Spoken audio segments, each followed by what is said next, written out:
he is definitely extremely violent, physically abusive, and I wasn't the only person that has dealt with it. More recently, there was a young lady he dealt with, knocked all her fronts out. His child's mother before me has dealt with domestic violence, his sister, his mother, and now obviously the list goes on. And there's this new young lady that unfortunately was dating him, and his inability to have what people call self-control of his, frustration and his anger, and he takes it out. And he's not a small guy. He played D1 football.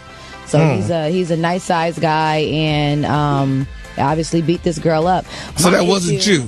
No, it wasn't me. I'm married. Gary thought it's not funny. Like, are you trying to be messy? Like, are you serious right now? No, because they just said a spouse or cohabitant. I didn't know which one it was. Do you think I cohabitate? Do I live in Compton, or do I come to work with you every day?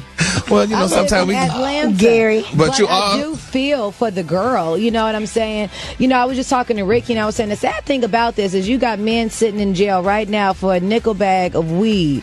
However, this man has hit and beat multiple women and still finds himself out free in the streets. So what was that relationship like? Like you said that you could be sitting there just out of the blue.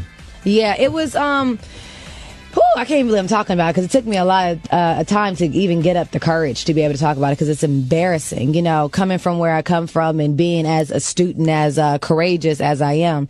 You always feel like it could never be me, Right. And so it's one of those things where I dated Kevin and I got pregnant, and we weren't really in love, to be completely honest. And it wasn't a relationship that lasted long enough for me to really even know him. And so it didn't start for me until I was pregnant with Marley. Wow. And I was pregnant with my child. So.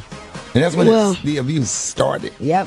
And then about a month after having Marley, it didn't stop. It got worse.